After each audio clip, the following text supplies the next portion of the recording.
早晨啊，又係我三哥黎 Sir 啊。今日我拍呢一條片呢，係特別為咗啲 Android 手機嘅用戶呢，同埋我嘅手機班嘅學員呢，介紹一下點樣透過 Android 手機入邊嘅雲端硬碟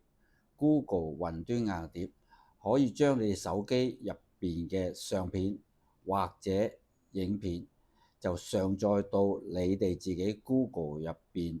免費嘅容量入邊嘅雲端硬碟，然之後咧成功上載完咧，就係再分享俾你哋嘅親朋戚友。好，我哋而家去咯喎。喺 Android 手機入邊咧，一般嚟講咧已經有一個雲端硬碟㗎啦。譬如話，而家喺熒光幕上邊嘅 Google Play 商店隔離嗰個標示咧，就係寫住雲端硬碟呢一個 app 啦。咁大家點開佢啦。咁大家喺點開佢之餘咧，首先大家見到左上角有三畫，咁你點落去左上角三畫嗰度咧，首先要 check 下一個設定先嚇。左上角三畫嗰度你點咗落去之後咧，你見到有設定，咁你點落去設定，設定咧慢慢向上推咧，你會見到有一個設定寫住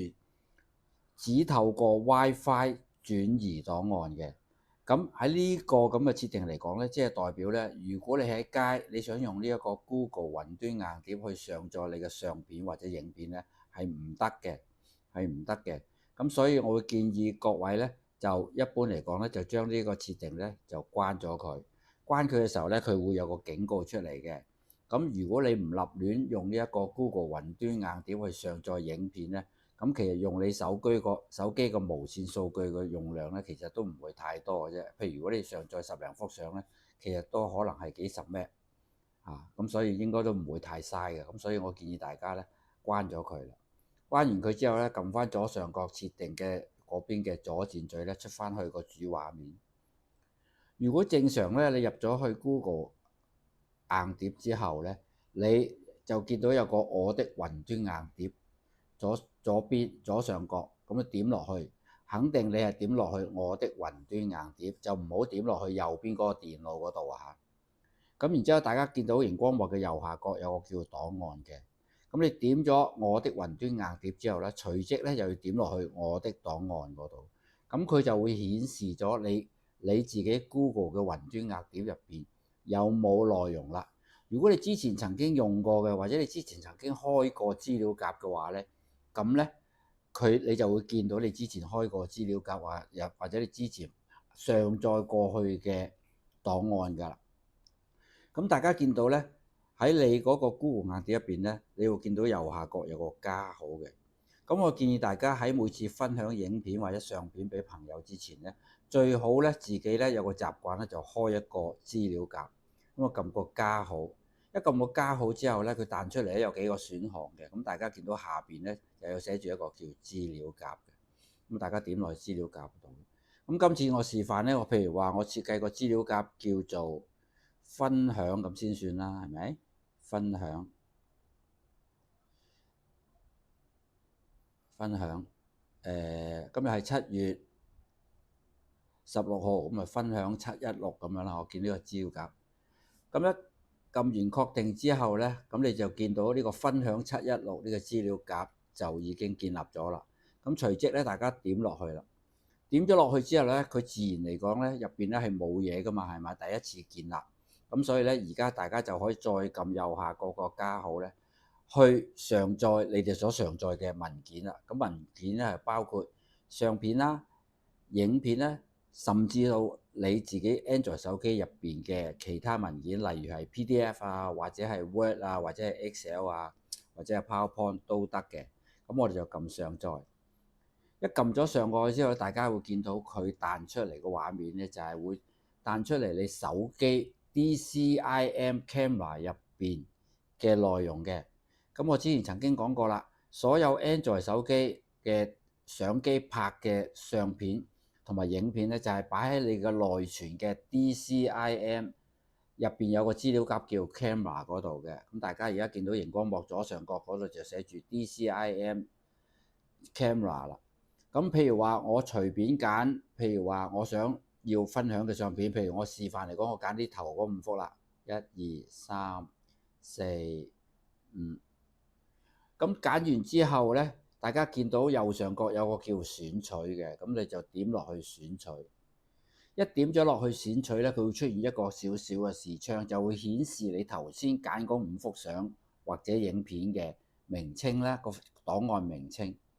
咁然之後佢個位置係擺喺邊度呢？就係擺喺分享716呢個資料夾咯。即係大家頭先仲記得嘅話，你啱啱 create 咗呢一個分享716個資料夾。咁如果冇問題嘅話呢，你揀啱晒嘅話，咪撳上載咯。咁呢度嚟講，我揀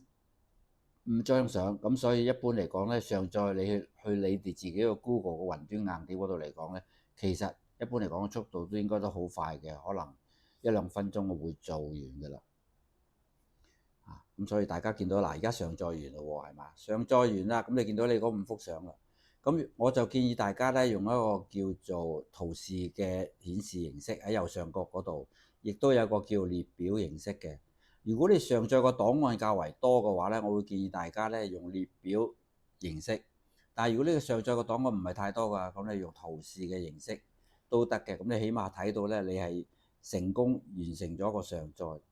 成功完成個上載之後咧，大家記住要撳翻左上角你個資料夾隔離個箭嘴咧，出翻去一個叫主頁嗰度先，出翻去主頁。咁主頁大家而家見到我哋嗰個分享716嗰個示範資料夾啊嘛。咁你見到個資料夾右邊咧，咪有3點嘅，咁我哋就點落去。一點咗落去咧，大家會見到咧有分享嘅，咁咧大家就可以點落去分享。其實 Google 雲端硬碟咧，你上載咗個檔案咧，或者係資料夾咧，你係可以獨立分享俾某一個人嘅。譬如話你個某個朋友，佢個 Gmail 係佢個email 係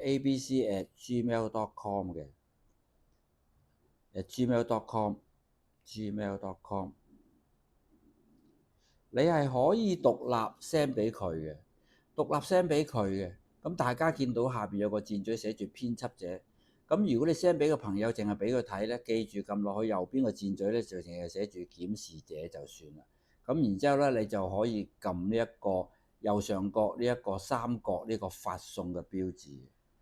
咁但係一般嚟講，我教長者啊，或者教一啲上咗年紀嘅 Android 手機用戶咧，如果用 Google Drive 去分享你哋啲照片啊、影片嘅話咧，我哋就唔需要咁複雜啦。我哋首先交叉咗佢先，我哋再嚟一次呢個分享716呢個資料夾，我哋再點落去3點嗰度撳分享。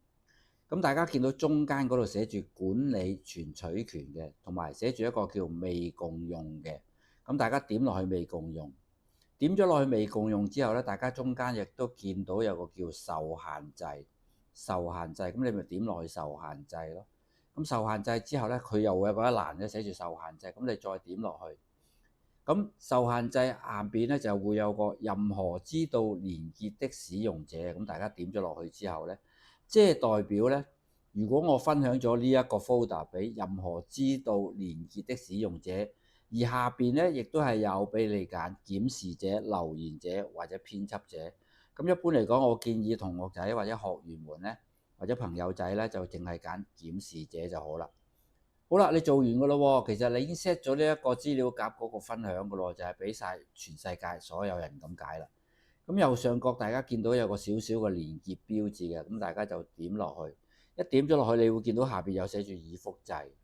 點完落去已複製之後咧，其實你已經 set 咗你呢一個資料夾嗰個分享，同埋你 copy 咗嗰個連結㗎啦。咁 copy 咗連結之後咧，其實你喺 Google Drive 入邊，你已經完成咗嗰個分享嗰個動作，你就可以刪咗個 Google Drive。然之後咧，你就走去 WhatsApp，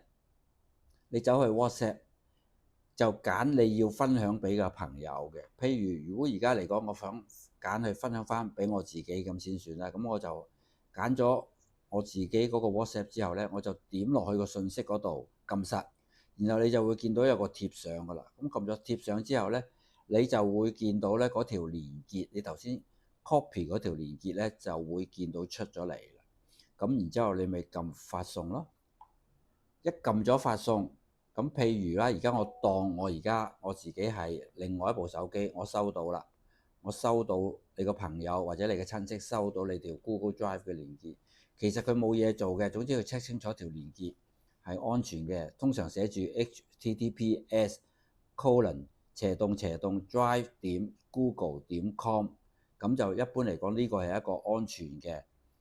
有保護嘅Google Drive 嘅連結，咁你就可以叫朋友點落去啦。一點咗落去咧，其實佢會打開個互聯網瀏覽器嘅。如果佢係 Android 手機，一般嚟講會打開個 Google Chrome 嘅瀏覽器咧，就會睇到你分享俾佢嗰啲相噶啦。咁佢如果睇完之後佢中意嘅話，佢咪點落去每一幅相咧，佢有一個下載嘅 option 俾佢揀嘅。咁如果佢點下載嘅時候咧，其實就會下載咗去你朋友或者你親戚嗰個手機入邊個內存嘅 download 嗰個 folder 嗰度。咁其實你分享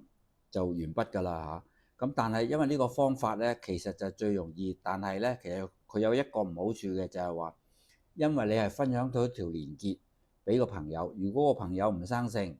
將你條連結再轉發出去俾其他你唔相識嘅人嘅話咧，咁亦都代表咧佢轉發出去嗰啲相識嘅朋友咧，點落條連結度都睇到你分享嗰個資料夾嘅。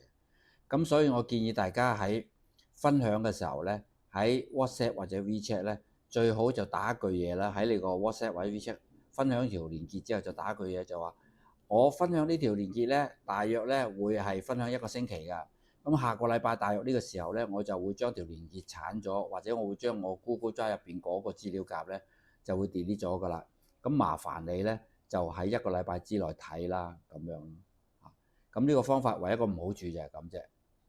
今日我分享呢條影片，教點樣利用一個 Google Drive 簡單咁上載檔案同埋分享俾朋友、親戚朋友咧，就到呢度為止啦。咁多謝大家收睇。